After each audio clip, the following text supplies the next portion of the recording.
to Nellai, Jeyas Samaiyal. நான் வந்து இன்னைக்கு மஷ்ரூம் ப்ளஸ் கேபேஜ் வச்சு நான் அந்த கிரேவி பண்ணுறேன்.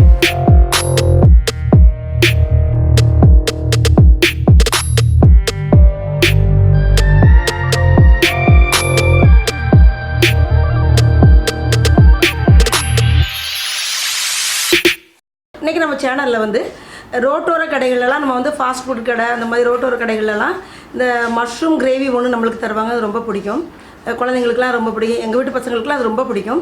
பட் அது வந்து எந்த அளவுக்கு ஹைஜீனிக்காக பண்ணியிருக்காங்க, என்னெல்லாம் சேர்த்துருக்காங்கங்கிறது தெரியாது. அந்த மஷ்ரூம் கிரேவியை வந்து இன்றைக்கி நம்ம வீட்டில் பண்ண போகிறோம். Mushroom plus cabbage. நம்ம வந்து கடையில் நம்ம சாப்பிடும்போது கேபேஜ் தான் நிறைய இருக்கும், அதில் மஷ்ரூமே இருக்காது. கேபேஜ் வச்சு தான் பண்ணியிருப்பாங்க அவங்க. நான் வந்து இன்றைக்கி மஷ்ரூம் ப்ளஸ் கேபேஜ் வச்சு நான் அந்த கிரேவி பண்ணுறேன். வாங்க எப்படி செய்கிறதுன்னு பார்க்கலாம். இதுக்கு தேவையான பொருட்கள்னு பார்த்தா நான் மஷ்ரூம் எடுத்திருக்கேன், கேபேஜ் ரெண்டும் சேம் குவான்டிட்டி எடுத்திருக்கேன். அண்ட் தென் அதை வந்து நம்ம வந்து ஃபஸ்ட்டில் ஒரு வடை மாதிரி தட்டி ஃப்ரை பண்ணி எடுத்துக்கிடணும். அதுக்கு வந்து சில்லி பவுடர், கரம் மசாலா, உப்பு சேர்த்து அதை நல்லா மிக்ஸ் பண்ணி அதுக்கு பிறகு அதுக்கு வந்து 1 கப் மைதா மாவு, 1/2 கப் அளவு வந்து கார்ன்ஃப்ளோர் சேர்த்துக்கணும். உங்களுக்கு அதை நல்லா மிக்ஸ் பண்ணிவிட்டு உங்களுக்கு அதுலேருந்தே தண்ணி அப்படியே லைட்டாக மிக்ஸ் பண்ணுறதுக்கு வந்தால் நீங்கள் வந்து தண்ணி ஆட் பண்ண வேண்டாம். ஏன்னா கேபேஜ் நம்ம கழுவி எடுத்துக்கும் போது லைட்டாக இல்லை தண்ணி இருக்கும். அண்ட் தென் மஷ்ரூமே நம்ம வாஷ் பண்ணி எடுத்துக்கும் போது அது நல்லா காயலைன்னா கொஞ்சம் தண்ணி அப்படியே வந்துட்டுருக்கும். உங்களுக்கு வேணும்னா லைட்டாக தண்ணி ஸ்ப்ரிங்கிள் பண்ணி அதை நல்லா உப்பு போட்டு மிக்ஸ் பண்ணி வடை மாதிரி தட்டி நம்ம வந்து அதை ஃபஸ்ட்டில் பொரித்து எடுத்துகிட்டு அண்ட் தென் நம்ம வந்து லைட்டாக ஒரு கிரேவி போடணும். அதுக்கு வந்து நம்ம ஃபஸ்ட்டில் எண்ணெயை ஊற்றிட்டு நல்லா ஒரு பெரிய சைஸ் பூண்டு, அதுதான் அதுக்கு ஒரு நல்ல ஒரு ஃப்ளேவர் கிடைக்கும். நம்மளுக்கு வந்து கடைகளெல்லாம் அந்த அளவு பூண்டு வச்சு நம்மளுக்கு பண்ண மாட்டாங்க. எவ்வளோ பூண்டு போடுறோமோ அந்தளவு டேஸ்ட்டாக இருக்கும். அந்த பூண்டு எடுத்து நல்லா ஃப்ரை பண்ணிவிட்டு அப்புறம் ஆனியன் ஃப்ரை பண்ணி அதுக்கு பிறகு கொஞ்சம் தக்காளி சாஸோ இல்லைனா நம்ம டொமேட்டோ பியூரியோ நம்ம ஆட் பண்ணிக்கலாம். சாஸ் வேணால் அது கூட நீங்கள் ஆட் பண்ணிக்கலாம். டொமேட்டோ கெச்சப் வேணால் ஆட் பண்ணிக்கலாம். And then vinegar, soya sauce அதை ஆட் பண்ணி நல்லா மிக்ஸ் பண்ணிவிட்டு சில்லி பவுடர் ஆட் பண்ணி கரம் மசாலா ஆட் பண்ணி அதுக்கு கொஞ்சம் நல்லா அந்த பச்சை வாசனைலாம் போன பிறகு நம்ம வந்து கார்ன்ஃப்ளோர் இருக்குல்ல, அதில் ஒரு 2 ஸ்பூன் கரைச்சி அதில் நம்ம ஊற்றி அது கொஞ்சம் நல்லா தண்ணியில் கலந்து அதை ஊற்றி அதை ஒரு கிரேவி மாதிரி கொண்டு வந்துடணும். அது ஒரு கொதி வந்த பிறகு நம்ம அந்த வறுத்து வச்சுருக்க அந்த பொரிச்சு வச்சுருக்க அந்த பக்கோடாவை நல்லா தூள் மாதிரி உதுத்துட்டு கொஞ்சம் பிச்சு விட்டுட்டு அதோட ஆட் பண்ணி ஒரு 3 மினிட்ஸ் ஆர் 5 மினிட்ஸ் மீடியம் ஃப்ளேமில் அதை மூடி வச்சு நம்ம ஆஃப் பண்ணிடலாம். உங்களுக்கு கொஞ்சம் புளிப்பு சுவை வேணும்னா அதில் வந்து லெமன் ஸ்ப்ரிங்கிள் பண்ணிக்கலாம், லெமன் ஜூஸ் ஊற்றிக்கலாம். பட்டர் மேலே வச்சு ஆனியன் மேலே வச்சு அதை நம்ம சர்வ் பண்ணலாம். இது வந்து புல்கா ரொட்டி, நான், சப்பாத்தி எல்லாத்துக்கும் நல்லாயிருக்கும். ஃப்ரைட் ரைஸ்க்கு கூட அது ரொம்ப நல்லா டேஸ்ட்டாக இருக்கும். வாங்க பார்க்கலாம். இன்றைக்கி நம்ம அந்த ஸ்ட்ரீட் ஃபுட் காளான் கிரேவி செய்கிறதுக்கு தேவையான பொருள்னு பார்த்தா காளான் நான் எடுத்திருக்கேன். ஒரு 300 கிராம் காளான் எடுத்து நல்லா சாப்பரில் வந்து நல்லா சின்னதாக நான் வந்து கட் பண்ணி வச்சுருக்கேன். இது வந்து நான் என்னோடய வெஜிடபிள் கட்டர், நான் வந்து அதோடைய லிங்க் நான் டிஸ்கிரிப்ஷனில் கொடுக்குறேன். அதில் தான் நான் அந்த மாதிரி கட் பண்ணி வச்சுருக்கேன். இதை வந்து 1 கப் எடுத்திருக்கேன் பாருங்கள். இதை சேர்த்துக்கலாம்.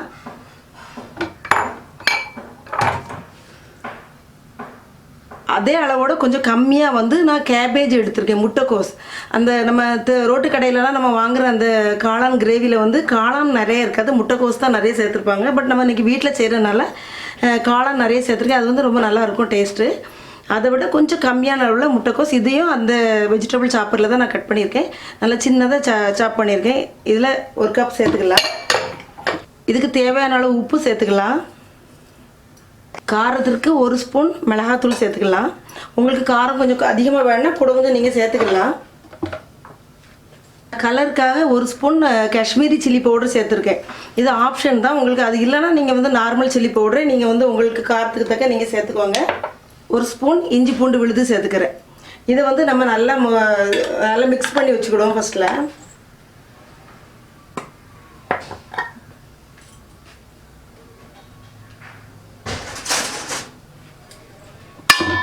இதை நல்லா மிக்ஸ் பண்ணிப்போம். தண்ணிலாம் நம்ம எதுவுமே ஆட் பண்ண வேண்டாம். 1 ஸ்பூன் அளவுக்கு கரம் மசாலா தூள் சேர்த்துக்கிறேன். இது ஹோம்மேடு கரம் மசாலா தூள், நல்ல வாசனையாக இருக்கும். இதை நான் சேர்த்துருக்கேன். 3/4 கப் அளவுக்கு வந்து மைதா சேர்த்துருக்கேன். மைதா உங்களுக்கு வேண்டாம்னா நீங்கள் வந்து கோதுமை மாவு கூட சேர்த்துக்கலாம். நான் 3/4 கப் அளவுக்கு சேர்த்துருக்கேன். நம்ம கலந்த பிறகு அது போதலைன்னா கூட கொஞ்சம் நம்ம ஆட் பண்ணிக்கலாம். 1/2 கப் அளவுக்கு நான் வந்து கார்ன்ஃப்ளவர் சேர்த்துருக்கேன். இப்போ எல்லாத்தையும் சேர்த்து லைட்டாக 1 ஸ்பூன் தண்ணி தெளித்து நம்ம வந்து அதை நம்ம கலந்து எடுத்துக்கலாம். இப்போ வந்து நான் ஒரு 2 ஸ்பூன் அளவுக்கு தான் லைட்டாக நான் தண்ணி தெளித்து இதை வந்து நான் நல்லா மிக்ஸ் பண்ணி எடுத்துக்கிட்டேன். ரொம்ப தண்ணியாக இருந்தால் நல்லா இருக்காது. நீங்கள் மிக்ஸ் பண்ணும்போது உங்களுக்கு தேவையில்லைன்னா நீங்கள் தண்ணி ஆட் பண்ண வேண்டாம். இந்த அளவு நம்ம அதை மிக்ஸ் பண்ணி எடுத்துக்கிட்டோம். இப்போ இதை வந்து சின்ன சின்னதாக போட்டு நம்ம வந்து ஒரு உருண்டை ஷேப் கொடுக்க வேண்டாம். லைட்டாக இந்த மாதிரி எடுத்து போட்டு அதை நம்ம வந்து எண்ணெயில் பொரித்து எடுத்துக்கலாம். இப்போ வந்து அந்த எண்ணெய் நம்மளுக்கு நல்லா சூடாகிட்டு நம்ம இது வந்து சின்ன சின்ன பீஸாக போட்டு அதை வந்து பொரித்து எடுத்துக்கலாம். கொஞ்சம் தள்ளி போட்டுக்கோங்க.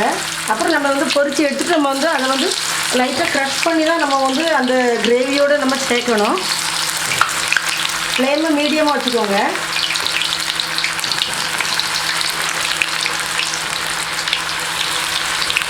இதை வந்து வடை மாதிரி தட்டி போட்டிருந்தோம். 2 சைடும் நல்லா பரட்டி போட்டு நல்லா ஃப்ரை ஆகிடுச்சு. இப்போ அதை தனியாக நம்ம எடுத்துகிட்டு நம்ம நெக்ஸ்ட்டு வந்து அந்த கிரேவி எப்படி பண்ணலாங்கிறத நம்ம பார்க்கலாம். இப்போ வந்து நம்ம வந்து இந்த அதே எண்ணெயை வடிகட்டிட்டு அதில் கொஞ்சம் நான் எண்ணெய் வச்சுருக்கேன். இதில் வந்து நான் இந்த அளவுக்கு வந்து ஒரு பெரிய சைஸ் பூண்டை எடுத்து நல்லா சாப் பண்ணி வச்சுருக்கேன். அதை ஆட் பண்ணிடலாம். இதுதான் இதுக்கு நல்ல ஒரு டேஸ்ட் கொடுக்கும். நம்ம கடையில் வாங்கும்போது இந்த மாதிரி ஹைஜீனிக்காக நல்லா ஹெல்த்தியாக உள்ளதெல்லாம் போட மாட்டாங்க நிறையா. இந்த கார்லிக் வந்து நிறைய போட்டால் ரொம்ப நல்லது, நல்லா டேஸ்ட்டும் இருக்கும். கார்லிக் இந்தளவு ஃப்ரை ஆகிடுச்சு. இப்போ வந்து நான் 2 வெங்காயம் எடுத்து பெரிய சைஸ் வெங்காயம் எடுத்து சின்னதாக சாப் பண்ணி வச்சுருக்கேன். அதையும் நம்ம இதில் ஆட் பண்ணிடலாம்.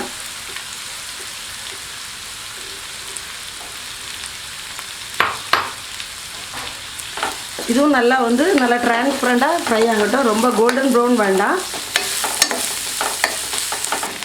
இப்போ இந்த வெங்காயம் வந்து நம்மளுக்கு இந்த அளவுக்கு நல்லா டிரான்ஸ்பரண்டாக ஆயிடுச்சு. நம்ம வந்து இப்போ நான் வந்து 2 சின்ன தக்காளி பழம் எடுத்து அதை வந்து மிக்சியில் அரைச்சி வச்சுருக்கேன். அதை இதில் சேர்த்துக்கலாம். சேர்த்து நல்லா மிக்ஸ் பண்ணிவிட்டு அந்த தக்காளி வாடை நல்லா போக வரைக்கும் நம்ம மிக்ஸ் பண்ணிக்கலாம்.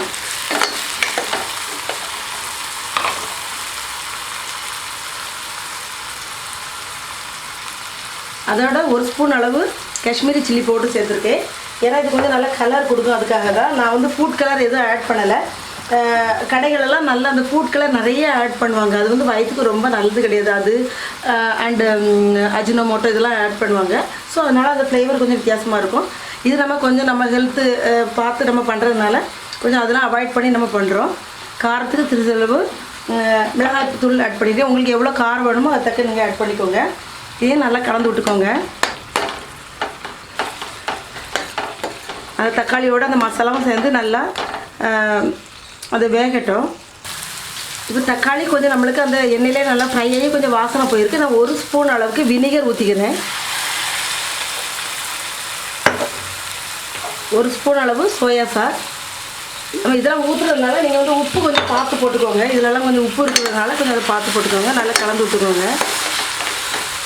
இந்த ஸ்டேஜில் உங்களுக்கு ஃபுட் கலர் நீங்கள் உங்களுக்கு ஏதாவது பார்ட்டி வைக்கிறீங்க இந்த மாதிரி கொஞ்சம் கலர்ஃபுல்லாக இருக்கணும்னா இந்த ஸ்டேஜில் வந்து நீங்கள் வந்து ஃபுட் கலர் ஆட் பண்ணிக்கலாம். பட் இப்போ குழந்தைகளுக்கெல்லாம் கொடுக்கும்போது அதை வந்து நம்ம அவாய்ட் பண்ணுறது ரொம்ப நல்லது. ஒரு 4 பச்சை மிளகாய் நான் கீறி போட்டிருக்கேன். அது ஒரு வாசனைக்கு தான் நல்லாயிருக்கும். நான் வந்து 2 டேபிள் ஸ்பூன் அளவுக்கு கார்ன்ஃப்ளோர் எடுத்து கரைச்சி வச்சுருக்கேன். அதையும் இதில் ஆட் பண்ணிக்கலாம். அப்போ தான் அந்த கிரேவிக்கு வந்து ஒரு நல்ல ஒரு டெக்ஸ்சர் கொடுக்கும். அது வந்து இது ஊற்றுறோன்னே கொஞ்சம் சிம்மில் வச்சுருங்க. ஏன்னா வந்து அது வந்து கட்டியாக ஆகும். ஸோ வந்து கொஞ்சம் சிம்மில் வச்சுக்கோங்க. இன்னும் கொஞ்சம் உங்களுக்கு செமி கிரேவி மாதிரி வேணும் அப்படின்னா இன்னும் கூட கொஞ்சம் நீங்கள் ஆட் பண்ணிக்கலாம். இந்த ஸ்டேஜில் வந்து உப்பு காரம் எல்லாமே நீங்கள் செக் பண்ணிக்கோங்க. இனிமேல் நம்ம வந்து வேறு எதுவும் நம்ம ஆட் பண்ண மாட்டோம். டைரெக்டாக நம்ம வந்து அந்த நம்ம பொரித்து வச்சுருக்கிற அந்த மிக்ஸை தான் நம்ம ஆட் பண்ணுவோம். இது கொஞ்சம் ஒரு கொதி வரட்டும். இப்போ அந்த கொதி வந்துருச்சு. நம்ம வந்து அந்த வறுத்து வச்சுருக்கோம்ல, பொரிச்சு எடுத்து வச்சுருக்கோம்ல, அதை வந்து நான் லைட்டாக இந்த மாதிரி க்ரஷ் பண்ணி எடுத்து வச்சுருக்கேன். இப்படி லைட்டாக அதை சதைச்சி வச்சுக்கோங்க. அப்போ தான் அந்த கிரேவி நல்லாயிருக்கும். ஆட் பண்ணிக்கலாம். ஃப்ளேமை வந்து மீடியமாக வச்சுக்கோங்க.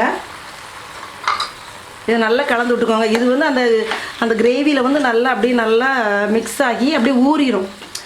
ஒரு கரண்டி வச்சு அப்படி லைட்டாக அந்த மாதிரி கொந்தி விட்டுட்டா நம்மளுக்கு அது வந்து நல்லா மின்ஸ் சிக்கன் மாதிரி நம்மளுக்கு அது கிடைக்கும், நல்லாயிருக்கும். அது வந்து அந்த கார்லிக் ப்ளஸ் அந்த மஷ்ரூமுடைய ஃப்ளேவரோடு சேரும்போது அப்படியே சிக்கன் சாப்பிட்ட மாதிரி, சிக்கன் கீமா சாப்பிட்ட மாதிரி தான் இருக்கும். இது நல்லா மீடியம் ஃப்ளேமில் வச்சுக்கோங்க. இப்போ இந்த மஷ்ரூம் ப்ளஸ் கேபேஜை மிக்ஸ் பண்ண அந்த நம்ம ஃப்ரை பண்ணதை இதோட ஆட் பண்ணி கொஞ்சம் கார்ன்ஃப்ளோர் தண்ணியில் கரைச்சி ஆட் பண்ணி ஒரு 3 மினிட்ஸ் மீடியம் ஃப்ளேமில் நான் வச்சுருக்கேன். இந்த மாதிரி தான் இருக்கும் கட்டியாக. நம்ம சப்பாத்தியோடையோ ஃப்ரைட் ரைஸோடையோ நம்மளுக்கு சாப்பிட்றதுக்கு நல்லாயிருக்கும். அந்த மிக்ஸை வந்து நீங்கள் வந்து லைட்டாக அப்படியே க்ரஷ் பண்ணி போடுங்க. இல்லைன்னா அந்த ஸ்பூனால் லைட்டாக அப்படி இதுனி விட்டுருங்க. அந்த வந்து கார்ன்ஃப்ளோர் நம்ம அந்த கரைச்சி ஊற்றிருக்கோம்ல, அதிலே அது நல்லா அப்படி ஊறிடும். இதில் இவ்வளோ தான். ஒரு 3 மினிட்ஸ் நம்ம வச்சுட்டோம். நீங்கள் வந்து உப்பு காரம் எல்லாமே நீங்கள் செக் பண்ணிவிட்டு இதை ஆஃப் பண்ணிடலாம். இதை வந்து நம்ம வந்து சாப்பிடும்போது நம்மளுக்கு எப்படி வச்சு தருவாங்கன்னா, இதில் கொஞ்சம் ஒரு பவுலில் வச்சு கொடுத்து மேலே கொஞ்சம் கொத்தமல்லி இலை, கொஞ்சம் ஆனியன், வெங்காயத்தை வெட்டினதை அது மேலே ஸ்ப்ரெட் பண்ணி, உங்களுக்கு இன்கேஸ் கொஞ்சம் புளிப்பு சுவை பிடிக்கும்னா இப்போ வந்து ½ அன் ஹவர் ஒரு ½ லெமனை நீங்கள் வந்து மேலே ஸ்ப்ரிங்கிள் பண்ணி விட்ருங்க அந்த ஜூஸை. நான் ஸ்ப்ரிங்கிள் பண்ணலை, எனக்கு இது போதுன்ட்டு. நல்லா டேஸ்ட்டாக இருக்கும். நான் பவுலுக்கு எடுத்துகிட்டு காணிக்கிறேன். இப்பொழுது சுவையான ரோட்டோர கடையில் நம்ம சாப்பிட்ற அதே டேஸ்ட்டில், அதை விட கூடின டேஸ்ட்டில் வந்து mushroom plus cabbage gravy ready ஆயிடுச்சு. இது வந்து ரோட்டோர கடையில் வந்து ஹைஜீனிக்காக இருக்காது. அண்ட் தென் அஜினோமோட்டோ இந்த மாதிரி சில பவுடர் ஐட்டங்கள்லாம் அவங்க சேர்ப்பாங்க. நம்ம அந்தளவு சேர்க்காம அந்த ஃபுட் கலர்லாம் நம்மளுக்கு ஹெல்த்துக்கு ரொம்ப அது பாதிப்பு ஏற்படும் ஸ்டமக்குக்கு. ஸோ அதெல்லாம் ஆட் பண்ணாமல் நம்ம வந்து இன்றைக்கி நல்லா டேஸ்ட்டாக பண்ணியிருக்கோம். கண்டிப்பாக உங்கள் வீட்டில் நீங்கள் ட்ரை பண்ணி பாருங்கள். வீடியோ பிடிச்சிருந்தா லைக் பண்ணுங்கள், ஷேர் பண்ணுங்கள், சப்ஸ்கிரைப் பண்ணுங்கள். அடுத்து ஒரு வீடியோவோட உங்களை சந்திக்கிறேன். until then உங்கள் ஜெயா ஜஸ்டின்.